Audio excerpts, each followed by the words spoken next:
Tersedianya infrastruktur yang handal di semua sektor publik termasuk di kawasan permukiman di Kota Gorontalo merupakan salah satu prioritas pembangunan periode kedua kepemimpinan Wali Kota Haji Marten Taha SEMFDF dan Wakil Wali Kota Rian Pakrisan Kono Beko. Berdasarkan hasil identifikasi terhadap kondisi infrastruktur permukiman yang ditetapkan dalam SK Kumuh nomor 341 tahun 2020, terdapat 18 kelurahan kumuh di Kota Gorontalo, termasuk Kelurahan Talumolo, dengan luas kawasan kumuh sebesar 30,81 hektar dari total luasan kumuh 206,77 hektar. Dengan kondisi ini, kawasan tersebut perlu dilakukan pembenahan terhadap infrastruktur dan sarana prasarana permukiman.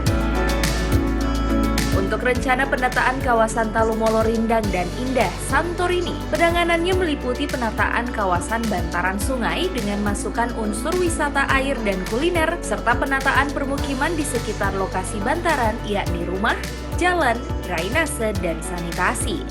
Penataan permukiman, khususnya beberapa kawasan permukiman yang sudah teridentifikasi sebagai kawasan kumuh. Dan itu sudah diresahkan. Dan kebetulan Bapak Ibu, Kelurahan Talumolo ini sesuai SK nomor 341 tahun 2020 itu diprioritaskan penanganannya karena dari seluruh kawasan yang ada, dan kawasan di Talumolo ini merupakan kawasan yang paling luas. Yang luasannya kira-kira 206 hektar. Tidak kecil, ini 206 hektar, besar. Salah satunya di Talumolo tadi disampaikan oleh Pak Kadis kurang lebih 30,16 hektar.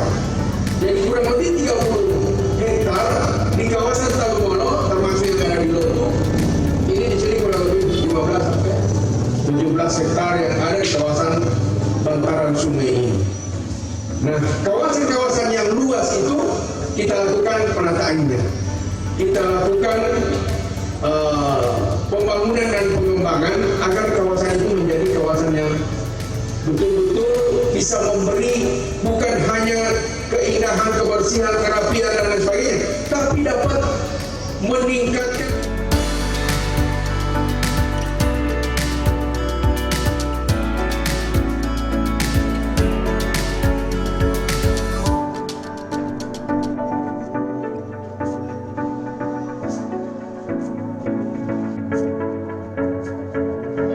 Tim Liputan Advertorial Mimosa TV.